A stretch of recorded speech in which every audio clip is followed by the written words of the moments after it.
Hey dude, what's going on? Hey, I'm doing all right. How are you doing? I thought we were doing the podcast last night. What happened to you? Where do I start?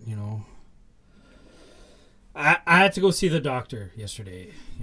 I kind of suffered a pretty debilitating injury, and I just had to go get it checked out. You know how hard it is to get in to see doctors right now, and I was at the hospital for hours and hours, and had to get temperature taken, and just the hoops that you had to go through to get in there, and I I just can imagine. Are you gonna be all right or? I I suffered a stage 4 hangnail. Oh my God, that's crazy. How did that happen? It's Call of Duty, man. It's Call of Duty. Cue the intro. The following presentation has been brought to you by HSF Productions.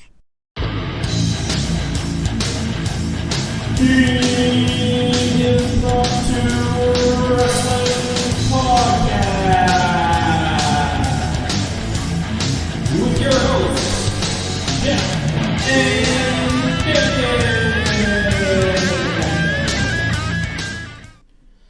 Hey guys, welcome back to IWP, the Impromptu Wrestling Podcast. We are your hosts, Tally 006. Over to my left, as always, is my brother Damien. How you doing this week, buddy? Sounds like I'm doing a lot better than you.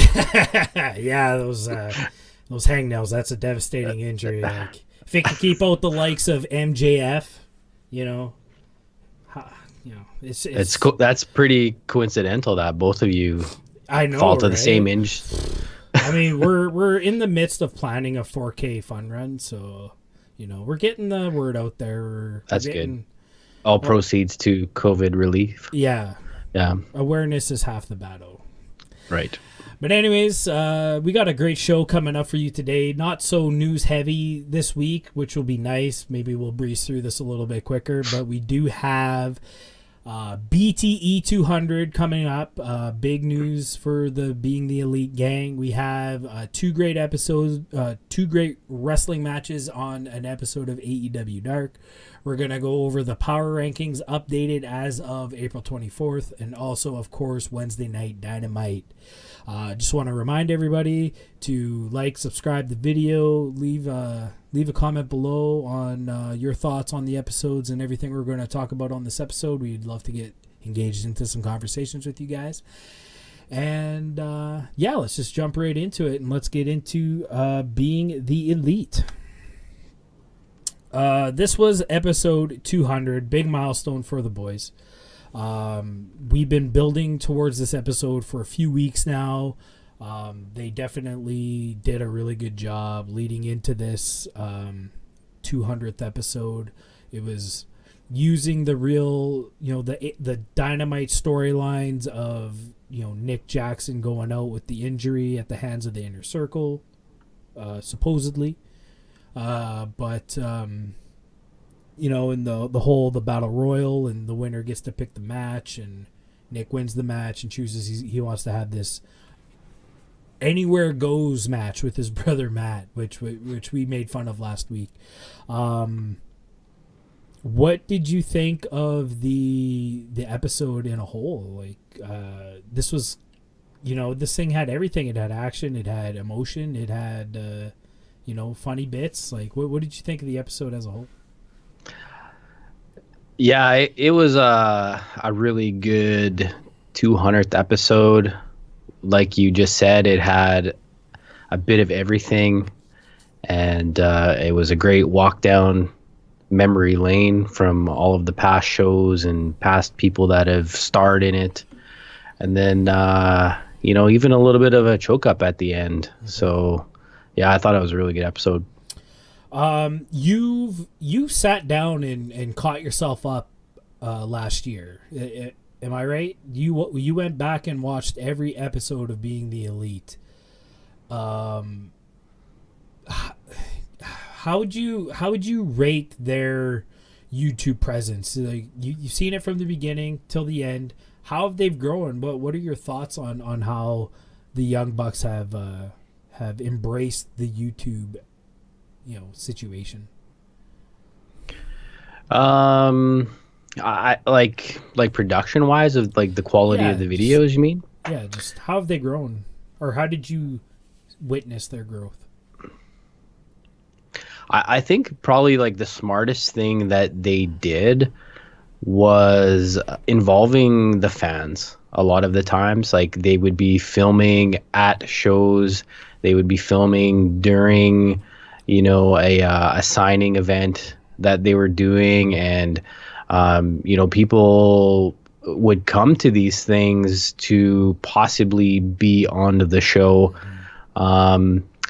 They're really just those kind of guys. They're just like, one of the boys. So you really immerse yourself into their life and want to see kind of what they're all about.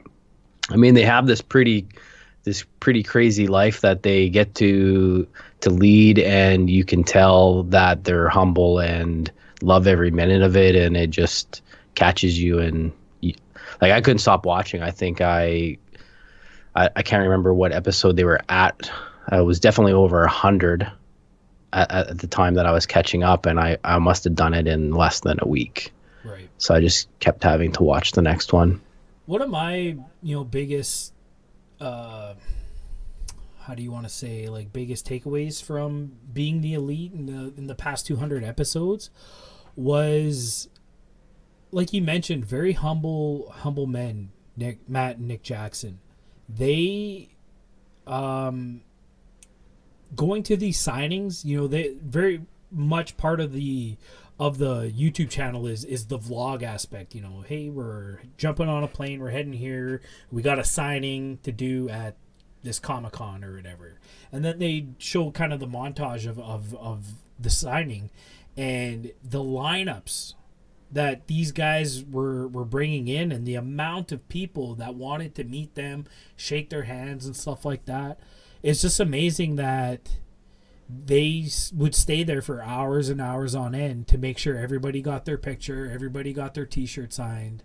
Mm-hmm. And when they would come back, to places regularly, like the Chicago area or something like that, like they're meeting the same people every time and remembering those people and then bringing them on the show and giving them a shout out. Like, yeah, this is Dave. He's been to every signing we've ever done at Pro Wrestling Tees, and basically a friend now. I just think that's cool. That's not something that you ever heard of, back in the 90s, and the Austins and the Rocks, as big as they were, they never did that kind of stuff.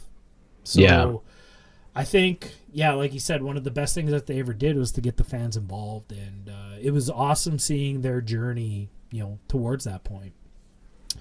But let's get into this big match, main event, the match we've all been waiting for, the match that we've swore would come. Maybe not the platform we were getting it to, but it was great. I loved this match. It was, for what they were working with, it was well done. You could tell they were obviously taking it easy on the bumps and stuff like that, but there's some crazy spots for a backyard match. What was your takeaways? I thought the same. There were some moves that, they weren't doing maybe as crazy as they could have. But some of those slaps, they did not sound like they were taking it easy on one another. Yeah, sure. There was some groaning in there that I think was a little bit more than your regular sort of sell. But at the end, they basically said they were doing this for the fans. We all need a little bit of entertainment during these tough times, and that's exactly what they gave us. Yeah, for sure. Like you mentioned, some of the crazier moves that they did, those Northern Lights suplexes on the grass. Like, grass is not soft by any means. I'm sure, especially not out where they are. Yeah, it's got to be dry out there, so that's got to be like taking it on the ramp, maybe. You know, I've never been in a wrestling ring before. I know it's not as soft as people like to pretend it is. I know it's a hard surface, but I mean, I think I'd rather take it in the ring than on grass. Like, ouch. Yeah. And then he did like more than he usually does. He did like 5 or 6, I think. Yeah. And even when Nick gets up, he's just like, man, I can't believe you gave me 6 of those. Give him another Ric Flair slap. Some of the kind of the shout out moments of the match, you know, they did the barbershop, you know, swan song, whatever they called it back in the day, the breakup of the Rockers, Nick Jackson being Shawn Michaels, and you know, it was funny when they kind of were starting to set up in that. Well, actually, to go back even further, when we had first mentioned this supposed match that we thought would happen sooner or later, I believe I said there's got to be, you know, the Shawn Michaels Marty Jannetty kind of breakup to start the feud, right? There has to be that moment. And, well, you know, well, who would be Shawn Michaels in that situation? And I think we both agreed it would have been Nick. Yeah. And so it's just funny that when, you know, I forget what sets up the move, but, you know, Matt's knocked out. Was it the table? Was it the table spot? And then, you know, Matt's kind of knocked out and he kind of wakes up from this dream. And I knew right away that he was wearing Marty Jannetty. Like, that's the Rockers outfit. I'm like, oh my God, are they actually going to do this? And then there's Nick in the leather jacket and, you know, they got the barbershop, the whole thing, and they throws him through the glass. It was great. I thought that was classic. Yeah. And I mean, I think it was last week did we talk about, we were wondering if this match was going to kind of mimic what we had seen at WrestleMania.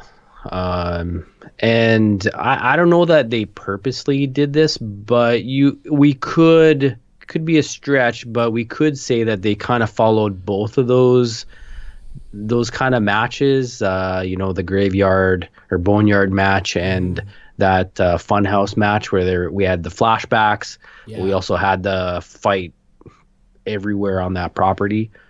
Yeah, I think there was definitely inspiration taken there. I would be skeptical if they came out and said that we kind of had this all planned before WrestleMania ever came out. I feel like that might be a bit of a stretch, but yeah. I mean, there's nothing wrong with taking inspiration. I would definitely not call this match a straight up parody or a straight up ripoff of those matches. It was definitely their own thing. Yeah. And for the tools that they use, like these guys are filming on iPhones and you know, what is it, DSLR camera, like one really good camera, you know, like for what they did it with. And, you know, I'm sure Nick's not a movie editor by any means, but he's doing a good job with what he has. And, yeah, it worked. There was another cool little shout out, if you will, or reference to WWE, was when they were up on the deck and Matt puts on the tack boot and he kind of does the Shawn Michaels Ric Flair from WrestleMania, like I think that was like 29, 28 or something like that. Oh, okay. Yeah, I was wondering what that was from. So yeah, it was like Ric Flair's retirement match. It had to have been earlier than that. It had to have been like WrestleMania 25 or something. But anyways, you know, it was the retirement match, and Shawn Michaels doesn't want to give him the sweet chin music. He doesn't want to, you know, finish off his idol. And Ric Flair kind of gets up and, you know, just give it to me. And he says, I'm sorry. I love you. And then, you know, super kick. And that was that whole bit up on the deck. It was kind of a shout out to that, which I thought was cool. I thought maybe it was from a movie just because the background music changed. And I'm like, this sounds like maybe it's something special from a movie. So I tried to do a little bit of searching, but I couldn't find it. But no, that makes sense. I'm sure they probably picked out a soundtrack or something like that to replicate a movie. I didn't, nothing quite popped into my head at the moment, but I guess I was just concentrated on like, oh yeah, this is the Shawn Michaels Ric Flair bit. So yeah, that was good. I guess that's kind of a nod to their heroes, right? Yeah, for sure. Yeah. You know, we had the golf cart bit was great. You know, the match on the tennis courts where it all started. That was all really cool. We had the destroyer into the pool was really sweet. The merch freak. The merch freak bit. Was that how it led into the Jannetty thing? Yeah. Yeah, I think that's totally. Yeah. So that was all good. Like, I mean, they were tapping into everything that they've done in the past. It was great. And then after the match, Matt won the match, which I thought was, I don't know, I thought it was surprising, but I guess that kind of leaves it to that Nick still isn't quite 100%. So he could still take some time off, I guess, is what they were doing with that. But it surprised me. Did the finish surprise you or at all? I thought Nick was going to win. You know what? Actually, I never even thought of who a winner would be. But if Nick is the winner, what do we get out of that? You know, like the match was for what, proving that he could keep up with his older brother because of what, they're 4 years apart or something like that. Yeah. I don't know. I think it puts Matt looking in a bad way, I think, if he loses to Nick. Right. So, yeah, I don't know. I think it works out. He can keep it going longer. Yeah. So that's good. And it sets up for a story later on to where, you know, he has something to work for again if they ever did split up for real. Yeah. So, okay, and then we get kind of a montage, all the best bits from the past 200 episodes, which is really cool. There's a lot of good memories in there. Just great overall episode of BTE. I'm so proud of these guys for sticking with this, even with their busy schedules now that they're, you know, full-time running a wrestling promotion and stuff like that. We still get episodes every week, and kudos to them. Congratulations, BTE, on 200 episodes. I can't wait for the next 100. Absolutely. And then at the end we have this there's one more thing to do. So what do you figure that might refer to? See, now when that happened, I'm like, that's from a movie. But I can't pick out what that might be. So I don't know. Hopefully we find out on Monday. But I have no thoughts. Do you have thoughts of what that might be? I don't. When I watched it the first time, I thought it was, we have one more thing to do, and then it kind of cut to Matt doing his thing. I thought that was a lead into that. And then when I watched it a second time, I'm like, no, like this has to be something bigger than that. Okay. So, yeah, I don't know what it could be. Yeah, me neither. I'm not sure. Maybe they get to fight the Rockers. Wouldn't that be awesome? We have mentioned Marty Jannetty before, so you know. Is Shawn Michaels Sign with WWE right now? Yeah, he is. He was actually just on this last episode of SmackDown for Triple H's 25th anniversary. Oh, so. Right. That makes sense. Yeah, he's still one of the head coaches at NXT right now. So I think he took over promo class from Dusty. Oh, okay. I think Shawn runs promo classes, which is, I mean, that's great. I think Zack Ryder could probably do a Shawn Michaels. Zack Ryder, Marty Jannetty. You know, Zack Ryder and Kurt Hawkins, they could both pull off. They could be the Rockers, and then you wouldn't even have to worry about bothering Marty. But I'm sure Marty's looking for a paycheck. So. Could be the ref. Yeah, you could be the ref. All right, well, let's again, congratulations BTE on 200 episodes. Let's move on to AEW Dark. What did we have this week on Dark? So we had two matches this week. The first one featuring Anna Jay versus Penelope Ford. And the second match was Joe Alonzo. So the second time we're seeing Joe versus Cody. Cody making a rare appearance on AEW Dark.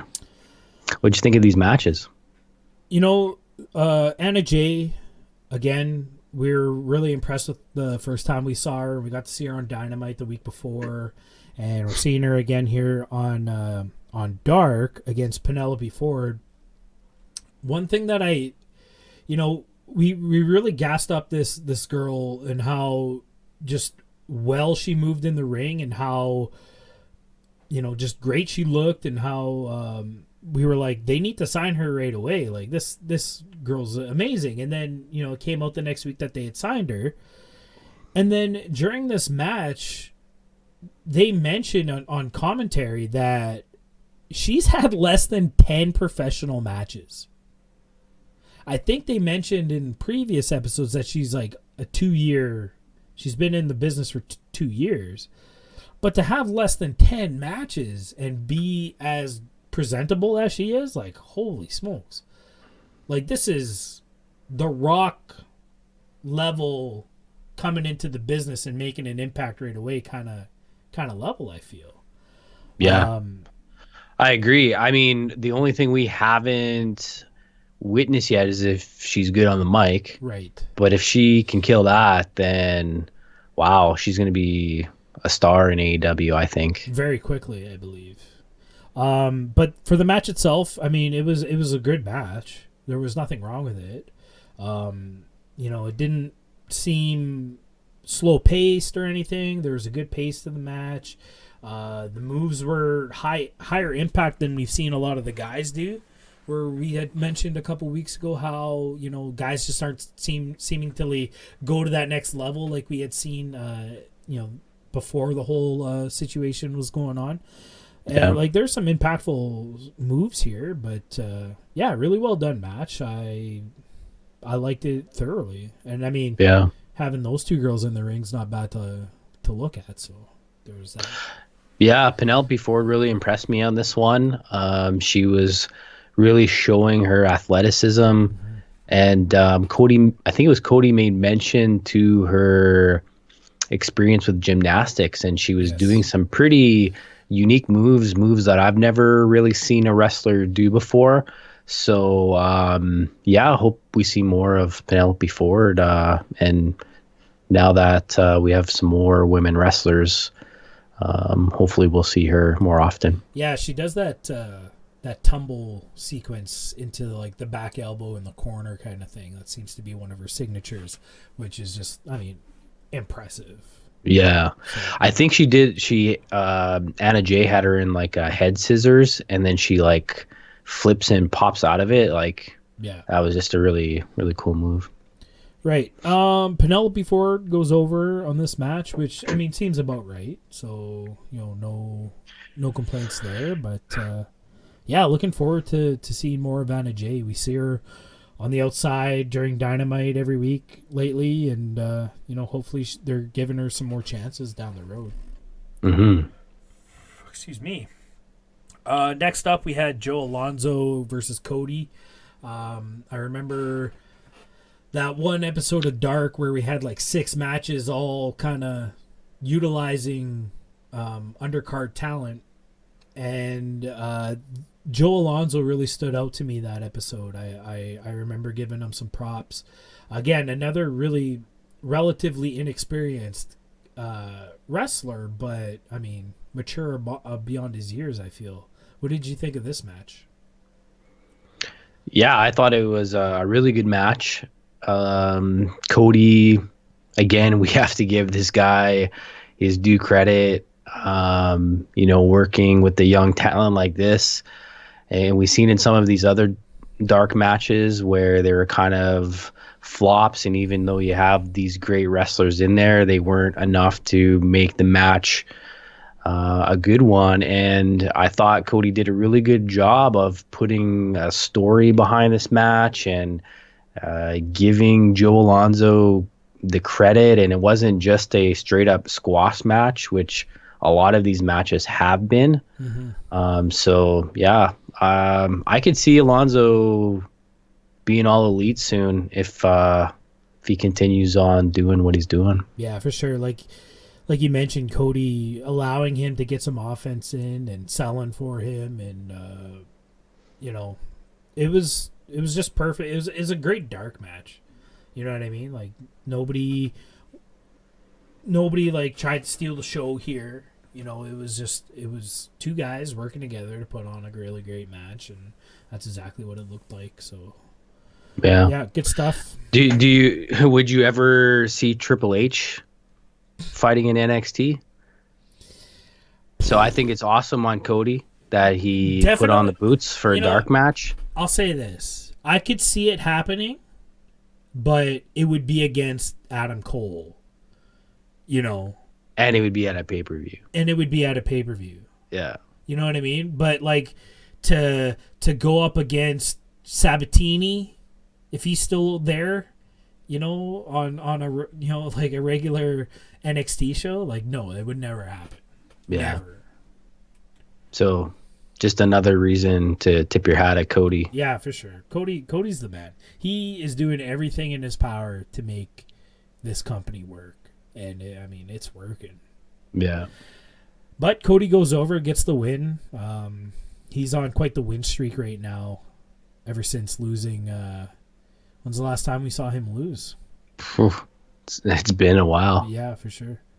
Revolution, I guess, against MJF. And that was a dirty win. So, Cody.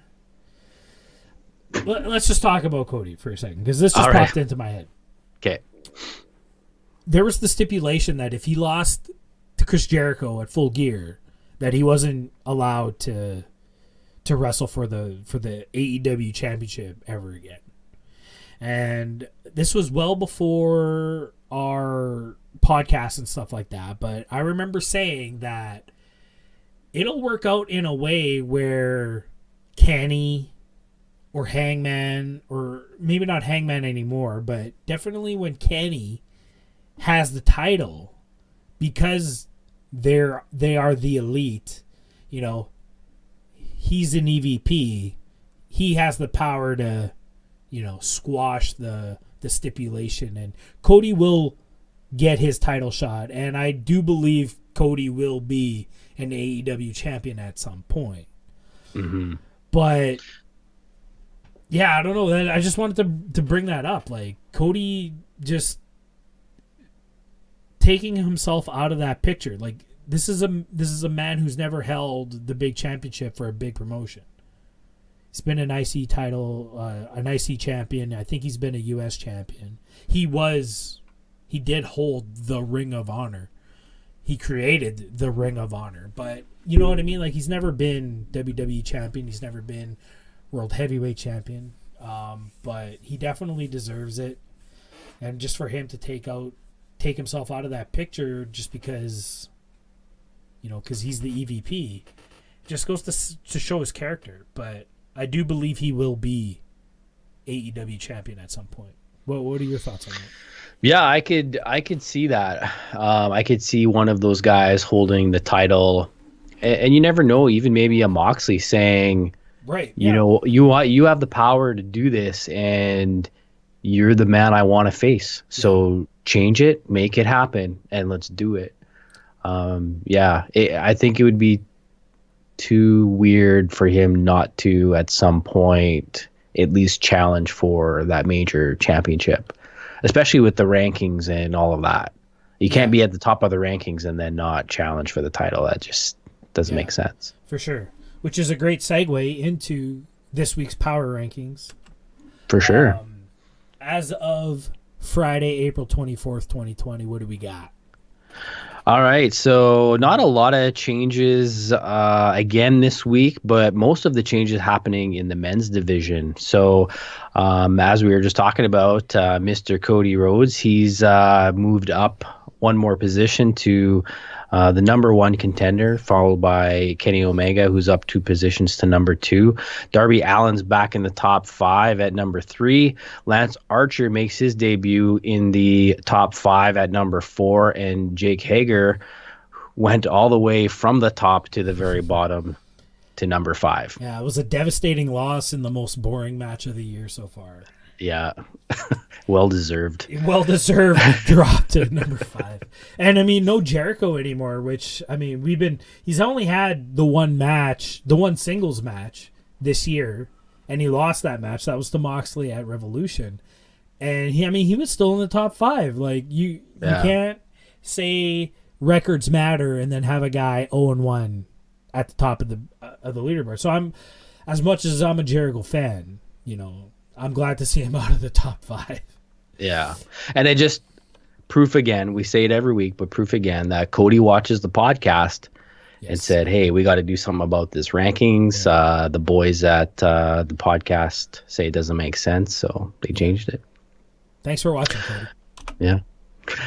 In the women's division, absolutely no change. So I think I've said for the last 3 weeks, we have Shida number 1, Statlander number 2, Zakazaki number 3. That's the best I've ever said that name. Yep. Baker at number 4 and Riho at number 5. And in the tag team division, we have no change from last week. Dark Order 1, Young Bucks 2, Best Friends holding up number 3, SU 4, Lucha Bros at 5. Man, I miss Lucha Bros. I miss Lucha Bros too. They must be stuck in Mexico or something. Yeah. Before we move on to AEW Dynamite, I just spur the moment off script. Little section of Breaking Cave. We have a script? Well, we're impromptu. We are impromptu, but I mean, we're going impromptu. Okay. So we're going back here, a little Breaking Kayfabe section. You mentioned Cody, and you said Cody Rhodes, and it made me think of kind of the hot news item this week that WWE, the Vanilla brand, had let its trademark, copyright, whatever you want to call it, of Cody Rhodes expire. So Cody must have had this date circled on his calendar, because the minute it went expired, he filed for trademarks to get his name back. Which, wow, I never heard that. Yeah, so I think this is great. I would love, because no offense to Justin Roberts, and Dash is doing a great job in his absence and stuff like that, but to hear from Maryville, Georgia, Cody, it's just lacking something. So I can't wait to hear Cody Rhodes again. Mm-hmm. Like, that's his name, man. That's his real name. Yeah. And how douchey do you have to be to not give the guy his name? We've heard the stories, Talk is Jericho and whatnot, and they talk about, they left on good terms, everything was good, but they kind of held this over his head. And somehow Brandy, who, no offense to Brandy, didn't really have the star power that Cody did, but she got to keep Rhodes. Mind you, she wasn't Brandy Rhodes in WWE, so yeah, it's kind of funny. I think what it was is that Rhodes was trademarked because of Dusty. Oh, okay. So Cody couldn't use Rhodes. I don't think it's that they owned Cody Rhodes. I think they owned Rhodes. I think is what it was. But that all expired, and Cody filed trademarks, and it's probably looking like we're going to be hearing Cody Rhodes again, which is really good news. I just wanted to bring that up. Yeah, I'm glad you did. I'll be watching out for that next week. Yeah, for sure. All right, so let's get right into AEW Dynamite from this past Wednesday. What did we got Jericho, Tony on commentary once again. These guys are knocking it out of the park, if I can bring back the old catchphrase. This week more than ever, it was obvious that these guys, they're just watching it at home and commentating over top, right? But it still works. I'm enjoying the commentary. What do you think? Yeah, I think it might even be turning out a little bit better, just because I think Jericho has a few things in his pocket before he starts actually recording this. Right. He's coming off like way too clever with some of the the things that he's saying. It's not sounding off the cuff anymore. Right. But I mean, it's funny stuff, very entertaining. So yeah, I tune in. It's like Jericho's there. Okay, cool. Yeah, this is gonna be a good show. I wonder, could you see, Jericho's 50 years old now or something like that, like 49. He's not going to be a Ric Flair who wrestles until he's 70. His time is limited, I believe. Could you see Jericho being a JBL and still staying with AEW post-retirement and being a color commentator? Could you see that happening? I don't think I could. I don't think I could see him just being behind there. No, I see him more like a kind of like a Vince McMahon character. So like not a staple you see every week, but every now and then someone who has that star power. Maybe they put him in a role like what does the Vanilla brand have? Like general manager of Dynamite or something like that. I could see him maybe doing that. An authority. But character. yeah, but he's awesome at doing that. I don't know. What do you think? You think he could be behind the mic? He definitely could do it. Would he do it though? I don't think so. I think Fozzie's probably as big as they've ever been. If not bigger. They're at the peak of their stardom. I think he retires from wrestling and pumps out a few more Fozzy albums and tours hard and puts on some shows that way. And yeah, like you said, every once in a while pop on TV just to remind everybody who the GOAT is and help put some young guy over, and that'll be that. But he definitely could do it. Would he though? I don't think so. Yeah. Do you know exactly the details of his contract? Like how many years he has committed to this? I believe it was a 3-year contract, which he signed like February 4th or whatever it was. He basically signed his contract the day before the Jacksonville release party that they did in the parking lot. And he had his famous Change the Universe promo. Right. So that's a year ago, year and a couple months, right? So we have 2 full years left on his contract that I know of. Will he resign or extend? Who knows? But yeah, definitely 2 more years of the GOAT. Yeah. As we get into the start of the show, it's another cold open. We have Cody cuts another, dark room type promo, and this time talking about his brother, I believe. Is that how it went? It was 3 things I took away from it. One, he kind of was recapping and kind of previewing who else was left in the tournament. Right.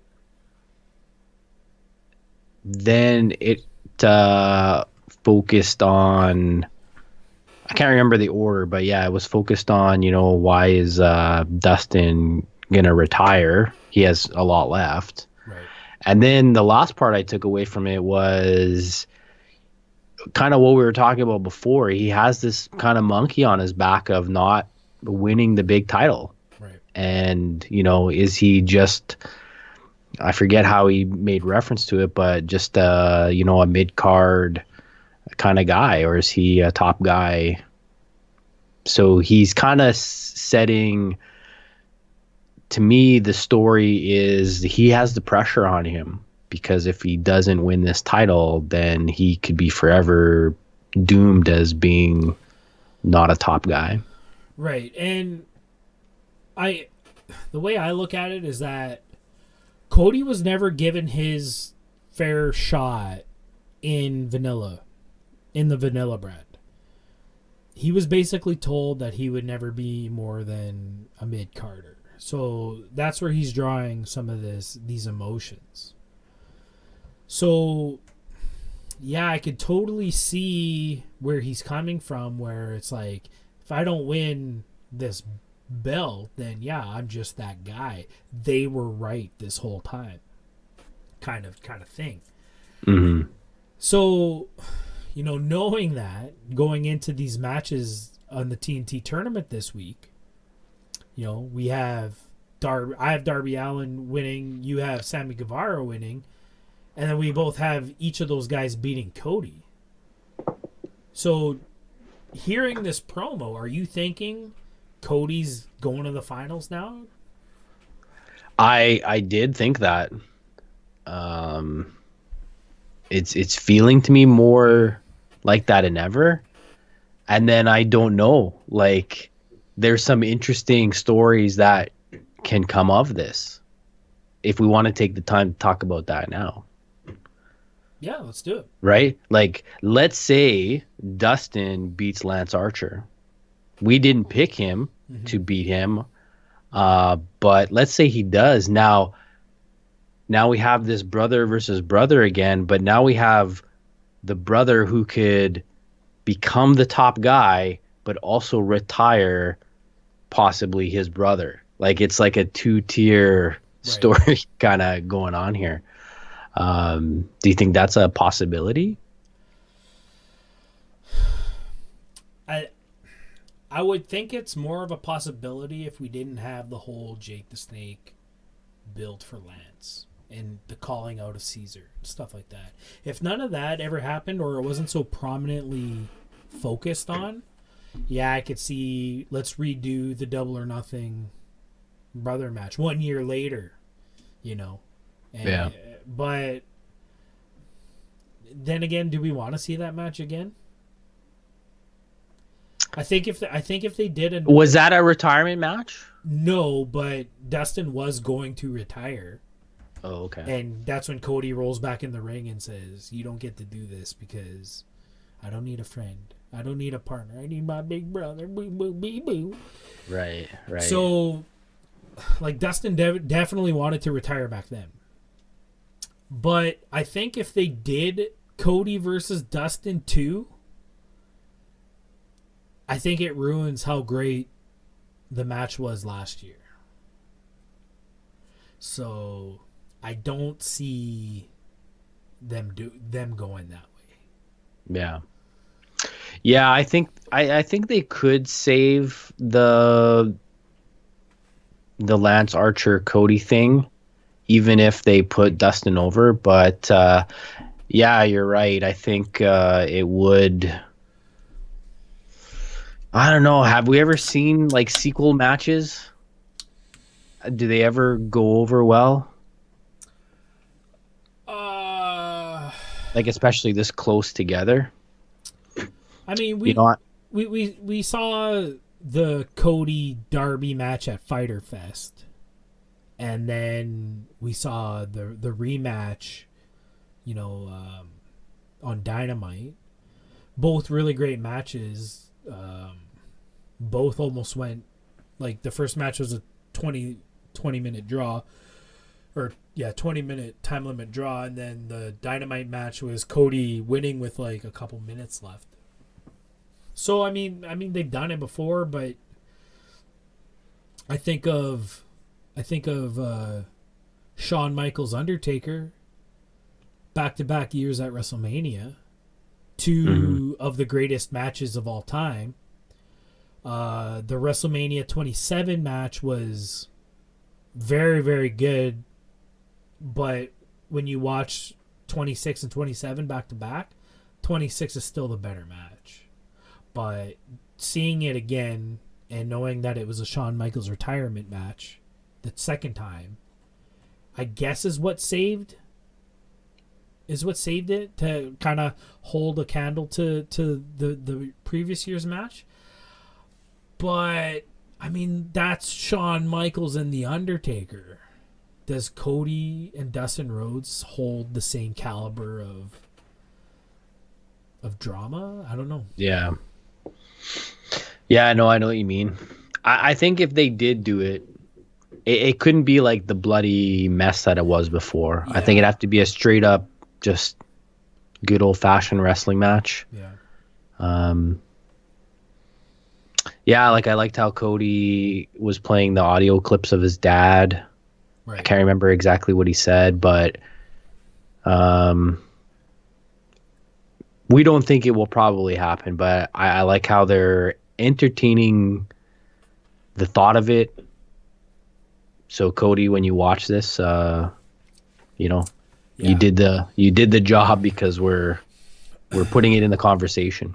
Yeah, I wonder if they're just trying to make us think like, oh yeah, Cody's really gonna go to the finals in this match. But I still think one of our picks coming up, and we'll talk about that in a bit. I don't think Cody's getting out of the semifinals still. It's making me think, but I don't think it'll happen. So let's talk about that. The first matchup of the night. We have the other quarterfinal from the left side of the bracket. Darby Allin versus Sammy Guevara. I'd picked Darby Allin. You had picked Sammy Guevara. We had very similar reasons as to why we made our picks, but very different reasons on why they were winning. It was kind of a good conversation. If you haven't seen that video, go check it out. These two guys were so well together. And as we're talking about, like, oh, do we really want to see this match again? I mean, I'd watch these guys wrestle every week. Yeah, it would always be good. So, as we contradict ourselves literally 2 minutes after we just said something. But, this was a great match again. That's all you can really say is two really good workers, and they work really well together, and always seem to just do something new, do something we've seen, but just a little bit more higher risk and whatnot. And I thought it was a really good match to kick off the show. Although I wish my bracket wouldn't have been busted in the very first match of the show. Yeah, I was thinking about that as the show kind of had started. I was in the middle of cooking, and I had to run upstairs and check on it, and I had to tell the girlfriend. I was just like, man, like I'm so stressed out. Like there's this tournament, and we made brackets, and Damien and I both picked different guys in this match, and it's the first matchup of the night, and I was just freaking out. Like, one of our brackets is gonna get busted, but yeah, it was like you said, they just turned it up a little bit. I mean, we saw some crazy things at the matchup at Revolution. But I mean, let's talk about this ladder spot. That looks stiff. That was not the run-of-the-mill prop ladder that we see in the vanilla brand. That thing was a true Featherlight, ladder. Fiberglass ladder. I mean, Tony Schiavone sold it. He's like, that didn't give it all. But, I mean, it gave a little. Yeah. Like, Jesus. And it was a small ladder. Like, that was only like a 6-foot ladder. Like, there was no room for flexibility in that. This is a crazy spot. We've seen in vanilla where the ladders absolutely collapse. Yeah. And this wasn't even close to that.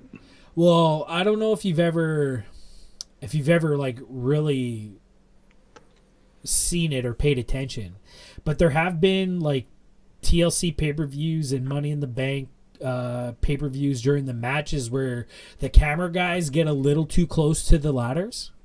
And I mean, these are just hand-built ladders with some very thin sheet metal for the steps, and it's just 2x4s.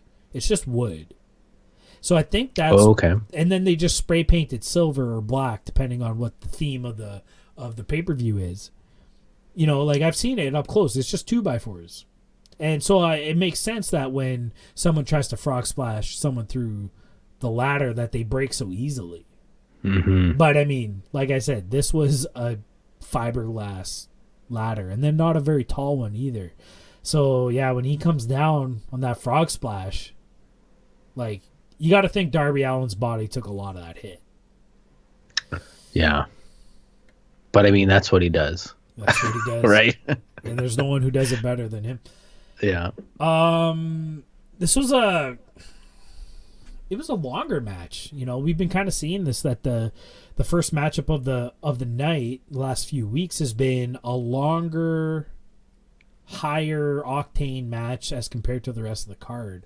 You know, a lot of these first matchup of the nights could arguably be the main events. What did you think of the length and the layout of this match? Yeah, it was a main event match for me, and I was a bit surprised when they said this would be opening the show. But I mean, it's not bad. It's good to kick off the show where you're, totally pumped. My wife was coming in the door at the time it was on, and I'm yelling at her like, "Don't talk to me. I'm busy." I had to pause it. Which is why when you texted me, I was like, "Oh crap! Okay, I gotta like rewind it before you tell me too much." I didn't want to look at any more text. But this could have easily been the main event. Yeah, for sure. It was a great match. I was, like I said, I was cooking at the time, so I was a little distracted while I was watching this match. But the ending really confused me. Like, I wasn't really sure who pulled off the win at this point. Darby Allin bringing out this Last Supper finishing move, if you will. He kind of does this inverted figure four kind of cloverleaf move with the tying up the legs, and then kind of flops over for a pin. It's a finishing move. It's actually quite cool, called the Last Supper. I think we've seen it a couple times before, but yeah, my view of it is that Darby's shoulders were down too, and this concerns me going forward if he continues to use this move.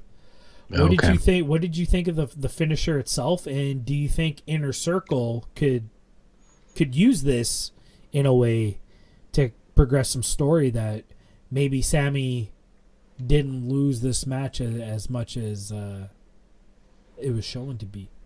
Yeah. I mean, I can see why you thought that. I didn't think about that in the moment just because my bracket was busted, and I was thinking more about how I have to come on the show and, give you props for figuring that one out. But yeah, I think they could use it. But now that you bring this up, there's actually a few times in this match where they pulled off a move where I didn't know who the move was actually on until there was a sell after. That's kind of a problem with these, spot monkeys, if you will. Some of these really like high flying moves, you can never tell who actually took the move. Which, it's impressive, but there's got to be a clear giver and taker. You know what I mean? Yeah, because I remember there being a couple times where it's like, oh, Sammy grabbed the back of his head. Okay, so that was an offensive move by Darby. But it would be interesting if Inner Circle was to use this somehow to, maybe get a first title shot, right, at the TNT Championship. Hopefully, we'll see something on the next installment of the Bubbly Bunch, where Sammy's all like, his shoulders were down too. Da da da da. But yes, Darby Allin gets the win, the 1-2-3. So far, the left side of the bracket is all sewn up for Tally here. I got them both right. They got Cody and Darby Allin going into the semifinals for the TNT Championship. Will my bracket stay alive? We'll talk about it in a bit. But let's move on to the next segment of the show. We had a pre-taped promo from Damascus and Matt Hardy. Tell me about this segment. What did you think of the back and forth, the in and the out of Damascus and Matt Hardy? This was a better spot by Matt this week, and it kind of brought me back to after we finished the podcast last week. I was rewatching some stuff, and I'm like, man, we didn't even talk about how Matt Hardy challenges Jericho, and then we heard nothing the following week. Like, where was this match at the Hardy compound? But then he comes back and he brings it up. So I thought that was good that's still going. And I like how they flipped it to him challenging Sammy Guevara. Right. So yeah, that was good. Go ahead. And then we get to see the other sort of his actual self, not his alter ego anymore, where he's sort of talking and calling out Chris. So I really feel like we're still going to see a Hardy Jericho at some point. At least that's how I took that segment. Yeah, for sure. I totally agree with everything you're saying there. I love that they kind of resolved the plot hole, if you will, because we were building towards this Matt Hardy versus Jericho at the Hardy compound, the elite deletion, as Damascus was calling it. But it's just like, oh, so Jericho, you're gonna hide behind your minions, Then I challenged the one false god, Sammy Guevara, and so hopefully we're gonna see that match. I mean, I can only imagine what those two are gonna think up for Sammy to jump off of and crash and burn through something. So right, that'll be really good. And I like this added element of the switch between Damascus and Matt Hardy. I hope we see that more. I can't help but think of The Fiend and Bray Wyatt, how he has his two, alter egos, right? So as much as Bray Wyatt was taking much inspiration from Matt Hardy in his time in WWE, now we're seeing it almost reciprocated because of the nod. Like, Matt Hardy got a lot of gas from the Firefly Funhouse match. Like, everybody acknowledged that was Matt Hardy's influence. Mm-hmm. And I guess, Matt Hardy's a great guy, and he was actually really good friends with Bray Wyatt. If you listen to the Matt Hardy Talk is Jericho episode. So maybe this is Matt Hardy's way to try to just give some credit back to Bray Wyatt. He does this in and out gimmick. That totally works with what I'm doing too. So I'm going to use that, and hopefully some of that credit gets put back onto Bray, which, I mean, I totally give Bray the credit on that idea. So yeah, I took that away from the podcast as well, is that Matt Hardy does not shy away from, I got this idea from that, right? He's not going on the record as saying I'm this brilliant person who makes all of this stuff up. He openly says I was influenced by this. So I could totally see it being, I respect Bray Wyatt and I worked with him, and I'm going to use this idea and put my own spin on it. Yeah, it was really good. Let's move on to the next matchup of the night. We had Alan Angles, as Jericho was saying it, which I thought was funny, but I believe it's Alan Angels. Yeah, I think he also called him Alan Eagles at some point. yeah, super funny. He goes up against one half of the AEW Tag Team Champions, the Cleaner himself, Kenny Omega. We saw Alan on a previous episode of Dark. I think maybe he went up against Lance Archer or something like that, so we didn't really get to see, his skills. But in this match, they were on display, and I mean, I like this guy. I mean, he totally looks like a Stu Grayson ripoff. He might need to change his ring attire, or shave the beard off or something. Yeah, but I mean, the guy can work. I really enjoyed this match.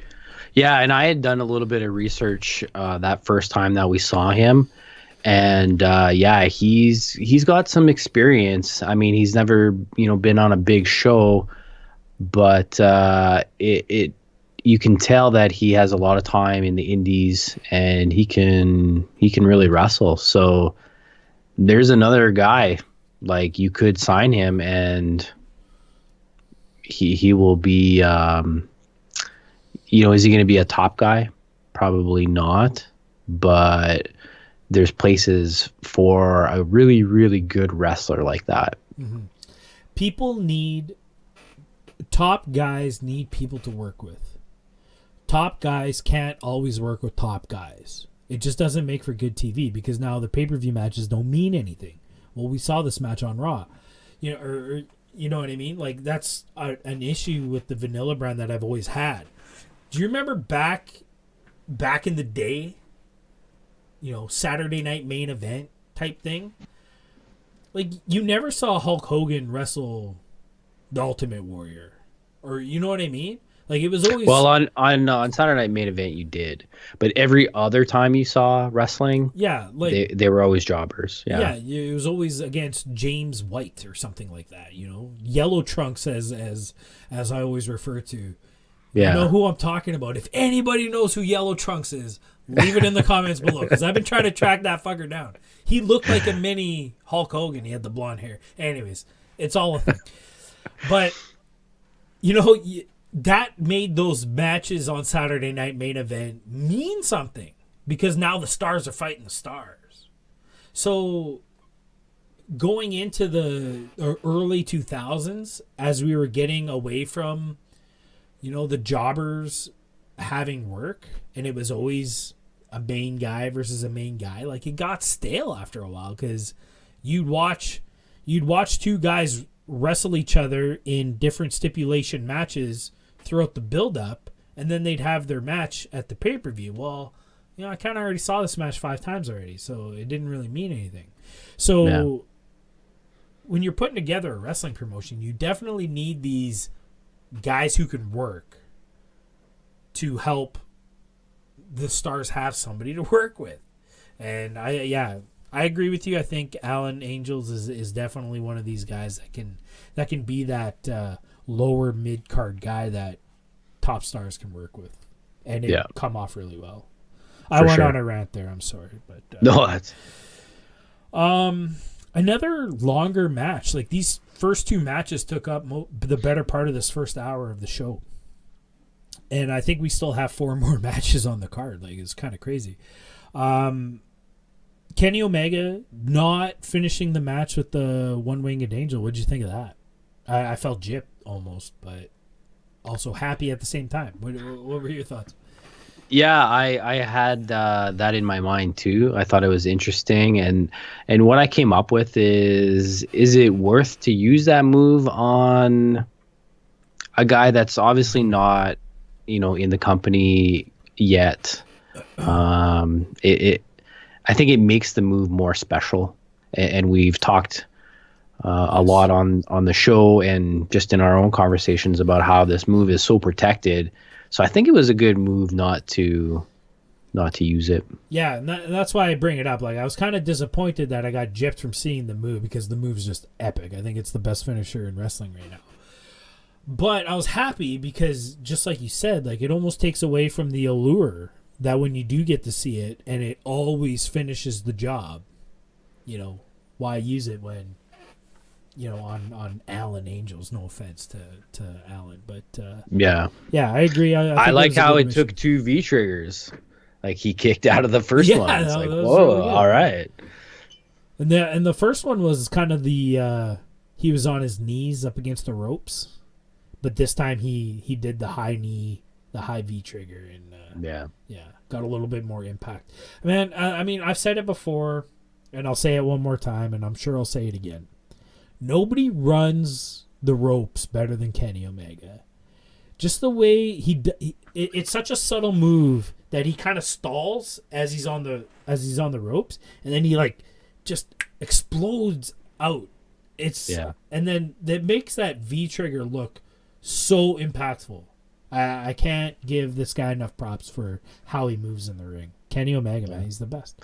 Not bad for the second most famous Winnipegger. Yeah.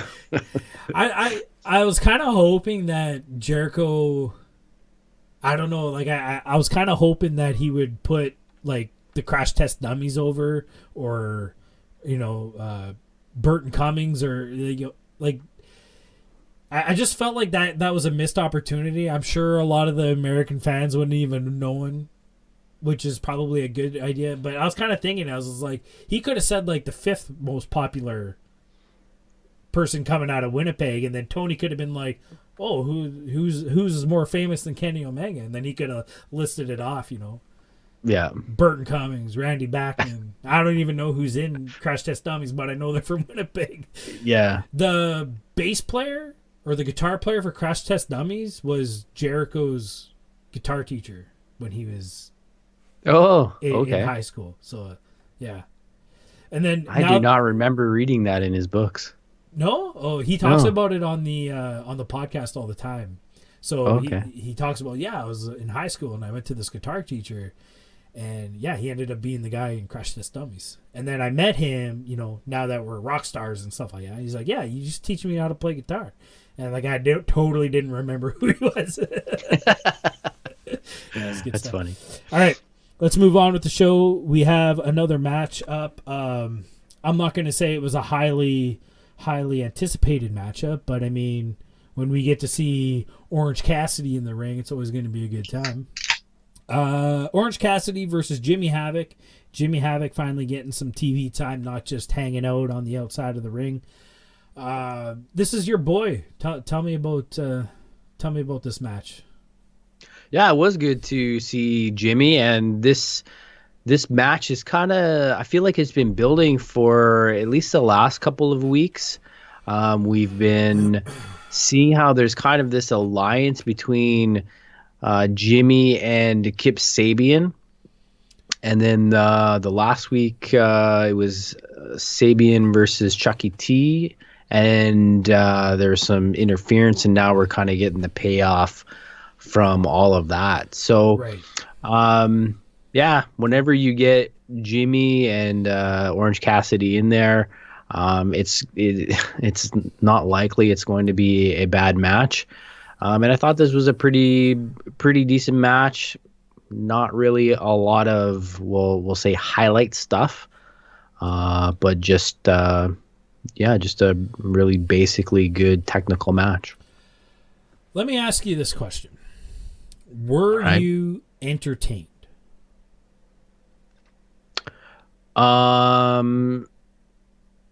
You know what? It didn't.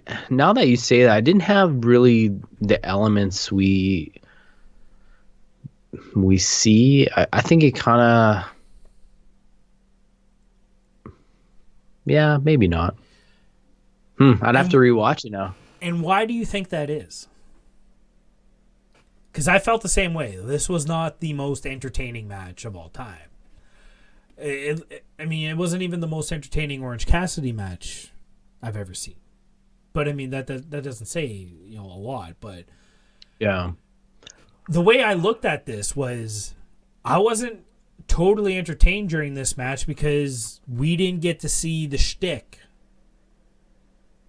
You know what I mean? It was a pretty much all-out beatdown of Orange Cassidy. I feel like there were some missed opportunities. Example being when Jimmy bites his hands and then puts them in his pocket.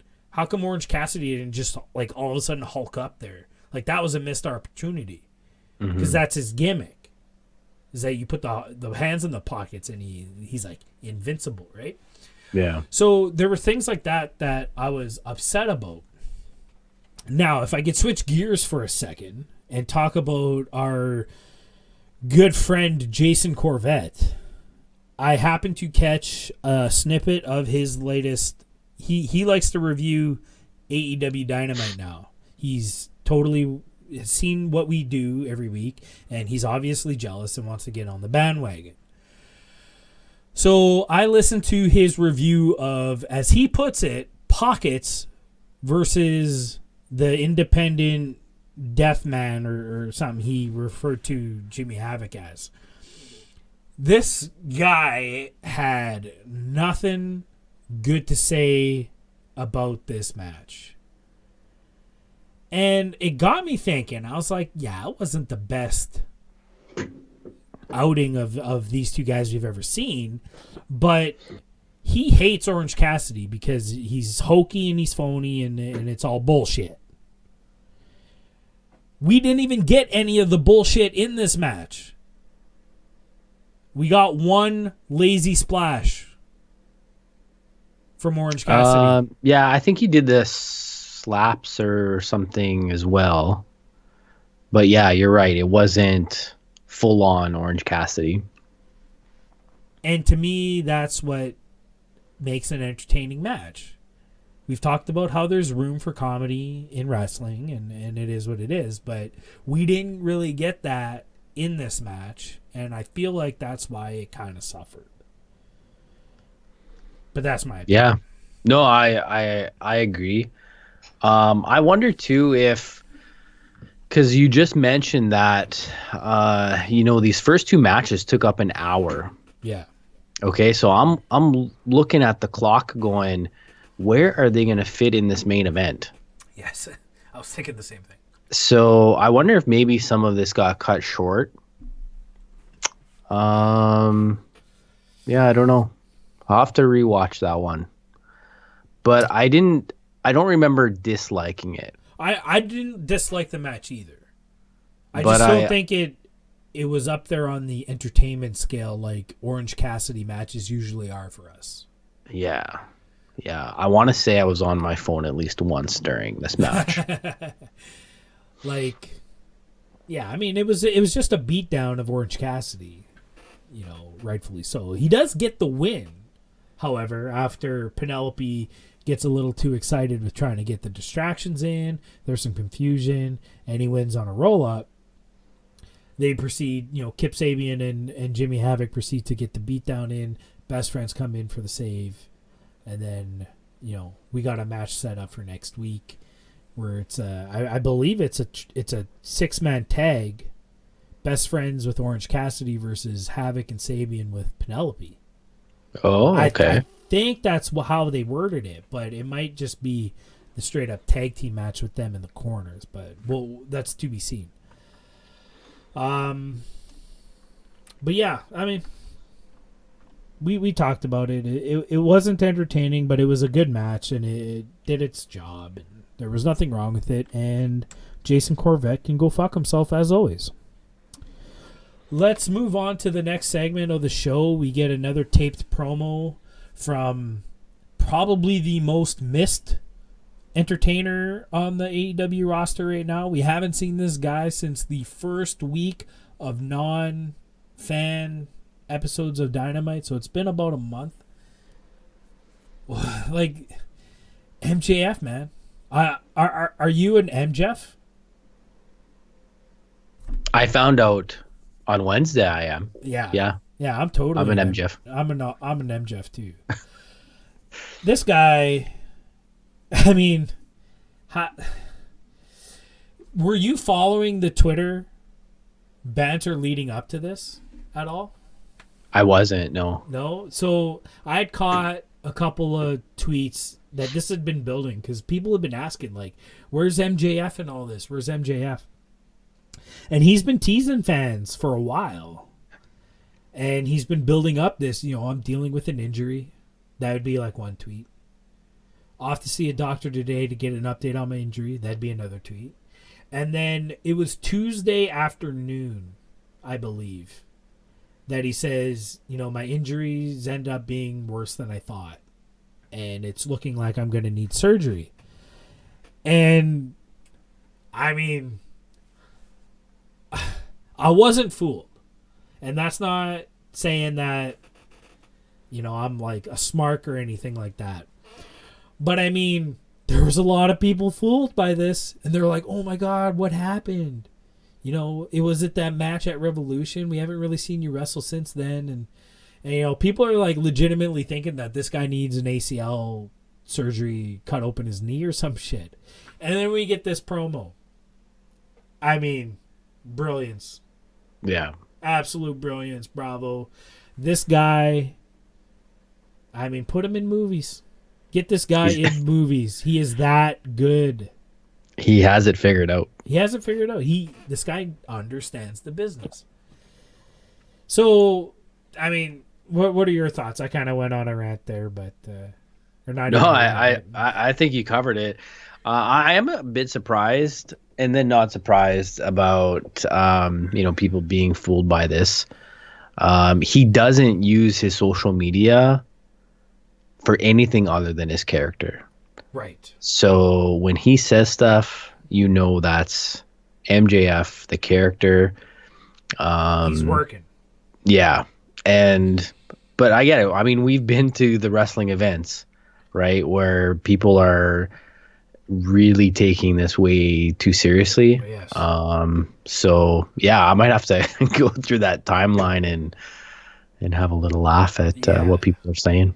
It's amazing. Like, I mean, we won't even get into it right now, but it ends up being that he has a hangnail suffered from throwing the money out while he was gambling with Shawn Spears, which, I mean, it's like classic. I mean, I loved it. I mean, we had to poke fun of it at the beginning of the show, right? Like, how do you not take advantage of that? It's comedy gold.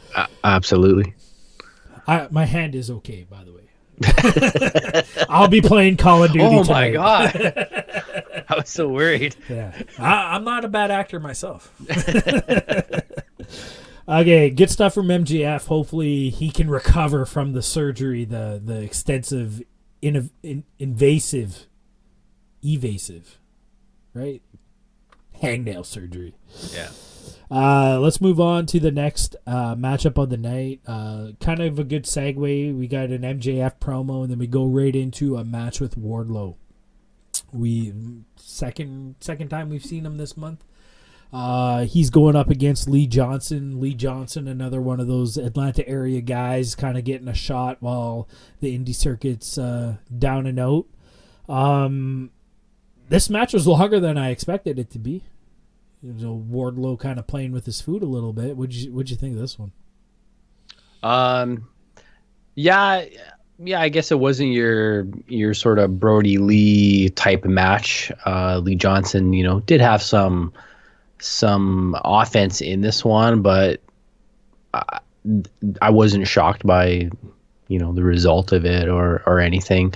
They're still keeping him real strong, and I expect that at some point he'll be, in there fighting the Lance Archers of AEW soon. Yeah, for sure. This was, pretty straight up match, like you said. It was just Wardlow beating on the guy for 2 or 3 minutes, and gets the win again using that F10 finisher. This one landed hard. Oh yeah, he got some height. He must also watch the podcast because he heard what we said about it, and he's like, "Yeah, I'm going to show these guys." Yeah, for sure. Thanks for watching Wardlow. I am sorry for making fun of your move. Let's just keep the show rolling here. Let's get right into the next video package. This was, our weekly dose of the Dark Order. This was an interesting one. A little bit different take. Starts off, we're kind of getting the silhouette guy sitting in front of his computer.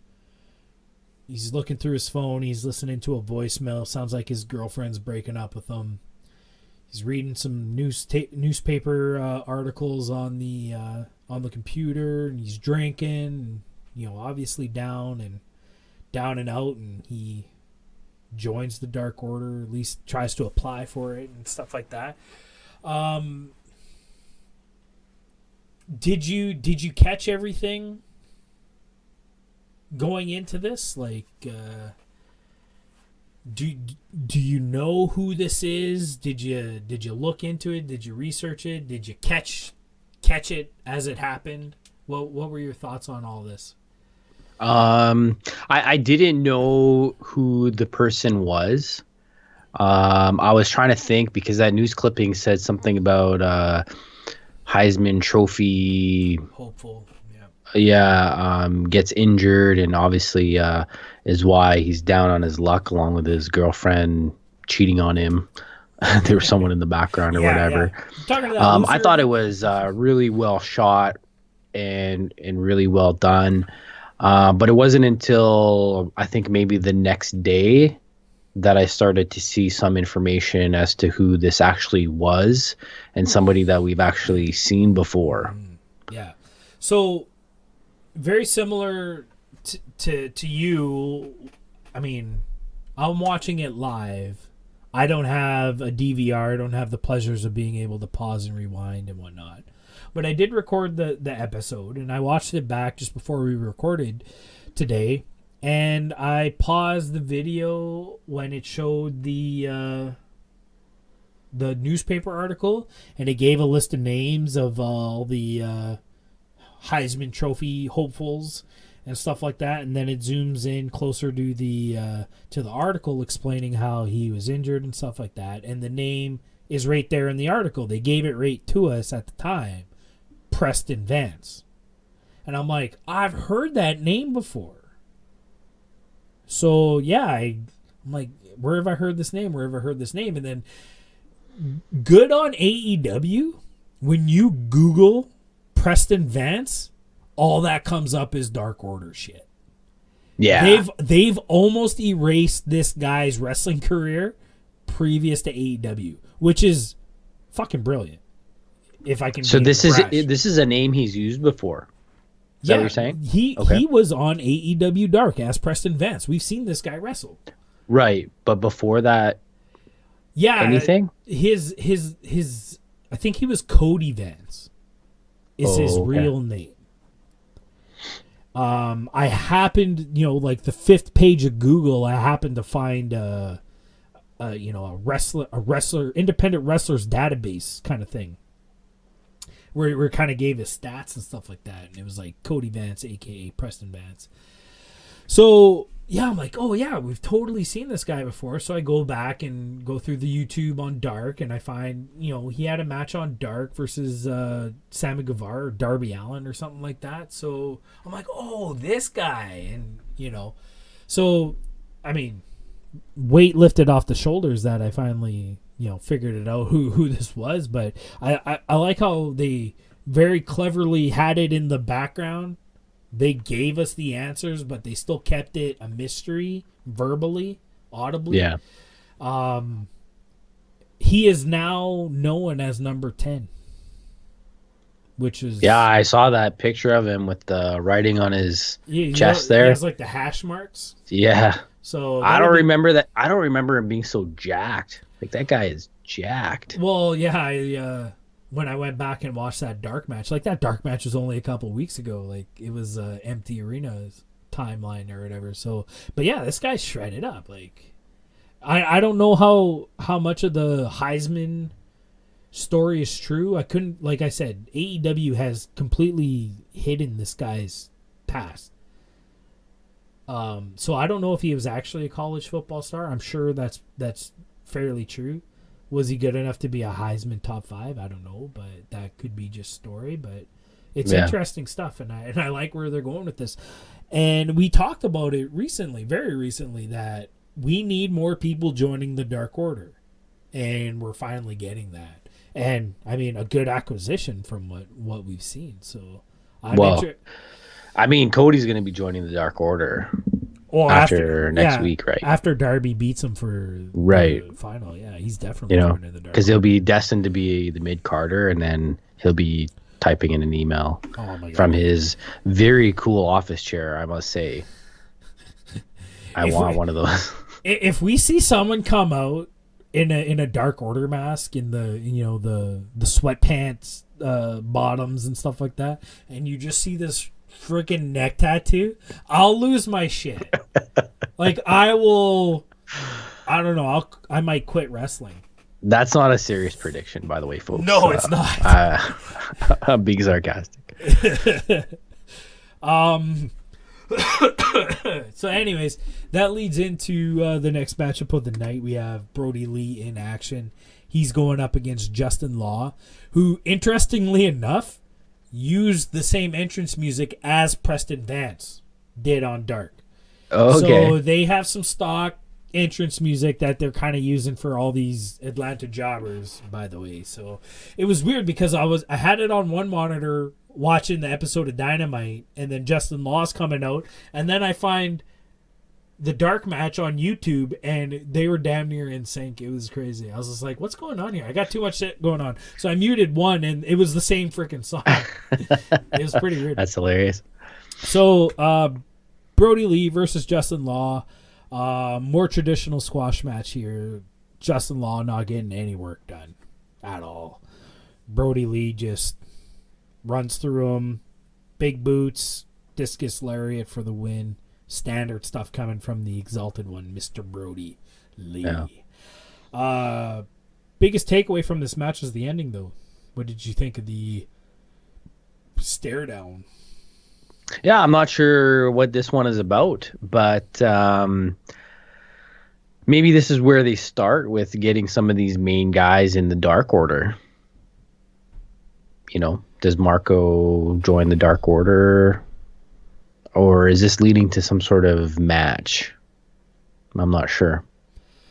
So, yeah, maybe. I could see Marco getting seduced by the Dark Order and maybe leaving Jurassic Express. And then that could lead into a story of Jungle Boy and Luchasaurus trying to get their buddy back. Or like you said, does this lead into a match where Brody Lee just absolutely decimates Marco Stunt to the point where now Luchasaurus has to come and defend him, and that would be a good match to see. Yeah, guys. So yeah, I think they can go either way. I would like to see the former. I want to see Marco Stunt put the mask on, maybe get away from the jittery, excited character and be a little bit more downtrodden and, you know, have the mask on and be a sullen soul, if you will. So I think that'd be cool way to go. Yeah, I agree. That match was signed for next week. We will see Marco Stunt versus Brody Lee next week on Dynamite. So keep your eyes open for that. Rolling right along, we have the next installment of the Bubbly Bunch. This one not quite as funny as the last one. But, I mean, they're taking something that got over unexpectedly, and, you know, you have to keep it rolling, right? What did you think of this? Yeah, I agree. It wasn't as good as the last one, but I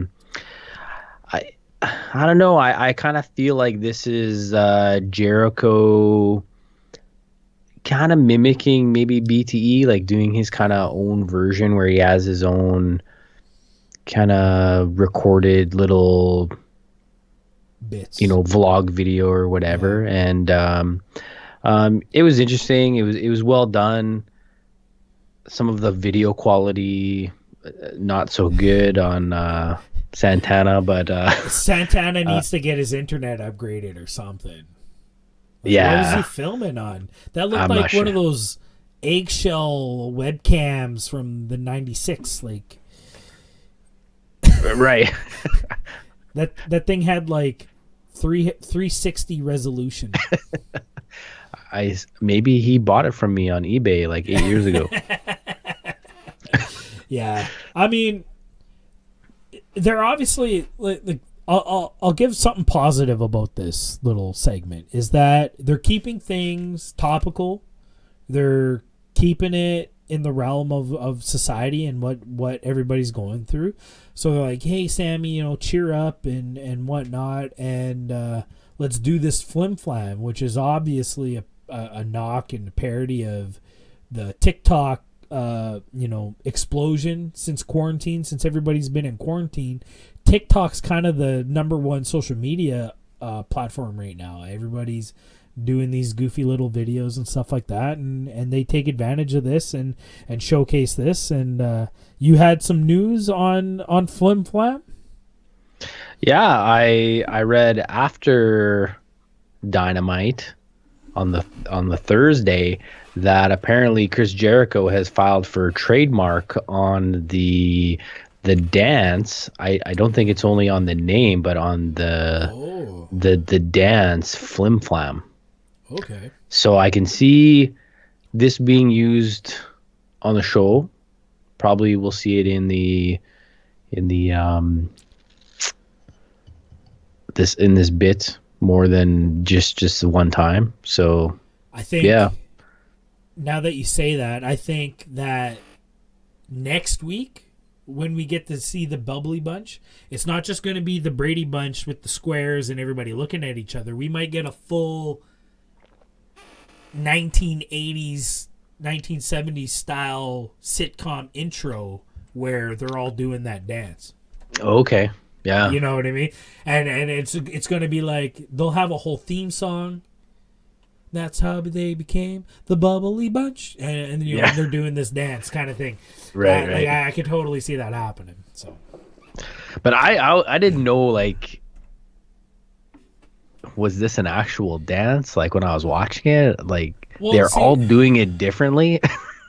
See, this is the thing. Like I don't know how familiar you are with TikTok, but it's like there are certain sound bites that you use, and there are specific dances that go with each sound bite, and everybody does their own version of it for the TikTok. Oh, okay. So because I recognize the logo and whatnot, and I'm like, oh, they're doing the TikTok thing, I thought this was a dance that is somewhat popular on TikTok, and then they were just doing their very poor renditions of it. But I mean, if you're saying that Jericho's trying to trademark this and then that's his dance now, like maybe they made up some goofy little shuffle, and you know they're gonna make money off TikTok now, like, or Flim-Flam, sorry. Yeah, I mean, when I first saw it pop up, I mean, I didn't believe it, but when you search for it, like, it comes up on multiple sites. Okay. So unless all of these, you know, people who are reporting on wrestling have all been fooled by this, right? I'm thinking that it's true. But what does it hurt? What is applying for a trademark? Does it cost a few $100s? I'm not sure what the... and you never know if it's going to blow up, right? Right. I'm sure he probably trademarked Pineapple Pete, and he gets half of the merch that... I'm sure he does. And Pineapple Pete does have a t-shirt on Pro Wrestling Tees now. It's amazing. Like we've said it before, man. He's King Midas when it comes to this stuff. He just says shit, it gets over, and it makes millions of dollars. Yep. It's amazing.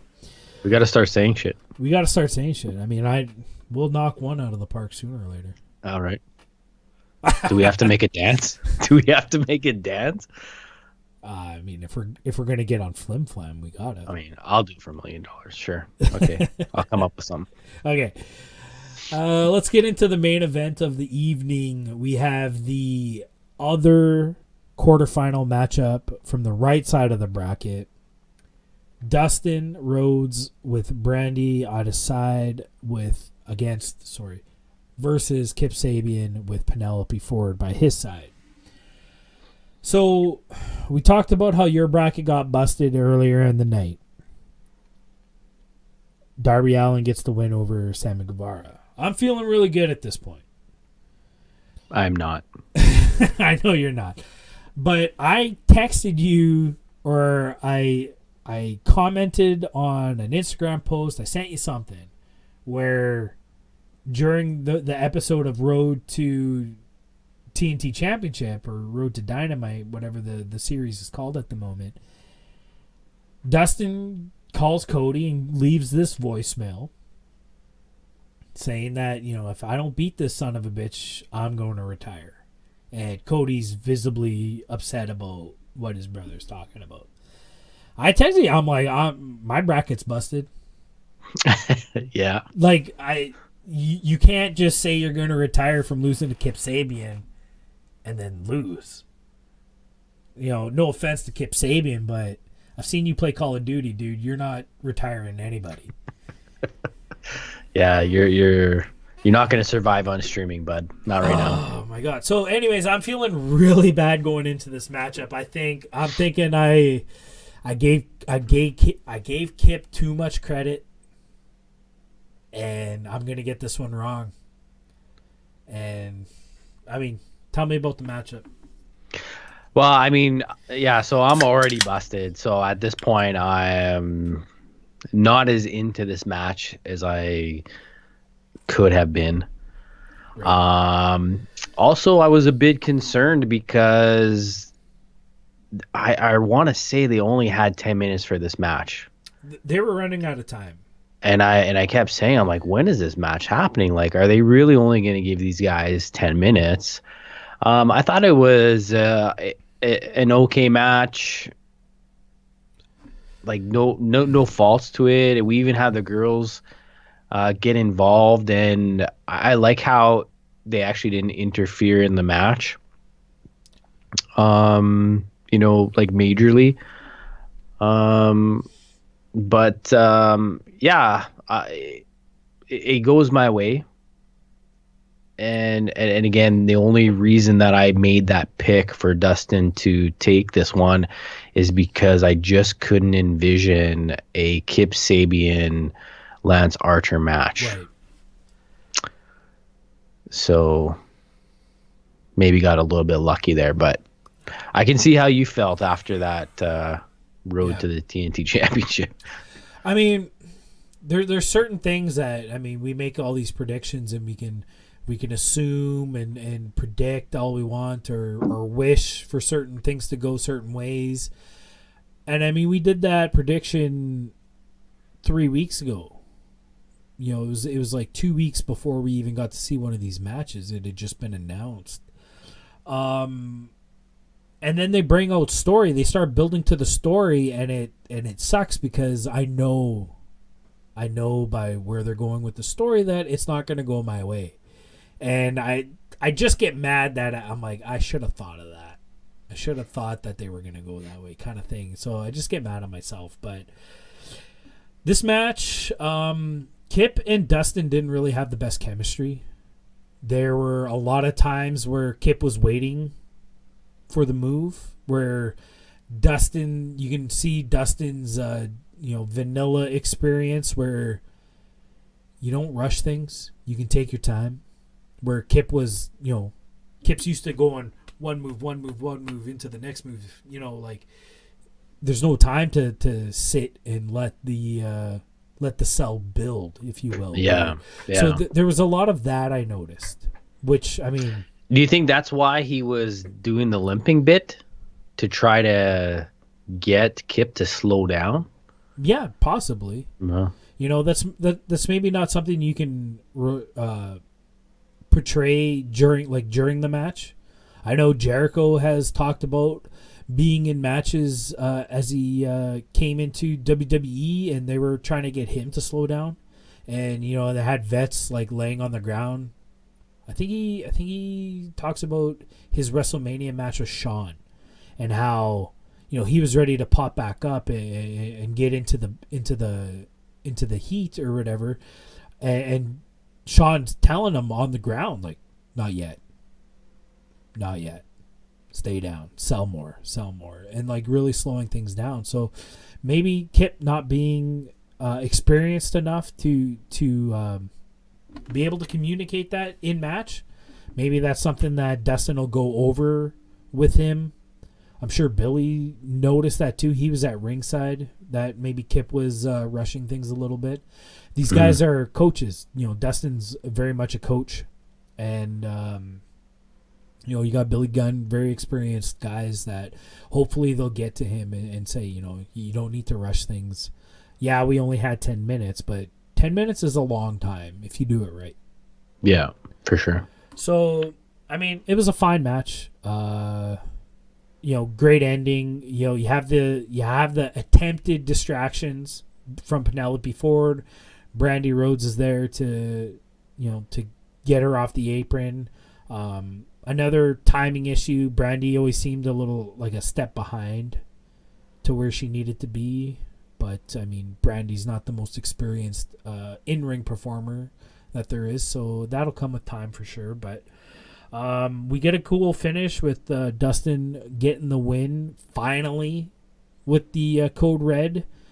Again, people must be listening to the podcast because I said a while ago, like, why are they driving this move into the mud? Everybody's kicking out of this move. It's called the Destroyer. It should destroy people.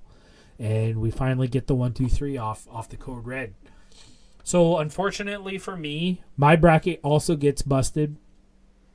But it's interesting to note that I got the left side right and you got the right side right. So we're still all tied up. Yeah. But I mean, if you go back and watch our predictions show, I went first with my predictions, then you said yours, and then I said, yeah, I like yours better. So I still feel like your outcome is still going to happen. So I'm going to bow out right now. Oh, you are the winner of this one. Wow. It will happen. I can't see it happening any other way.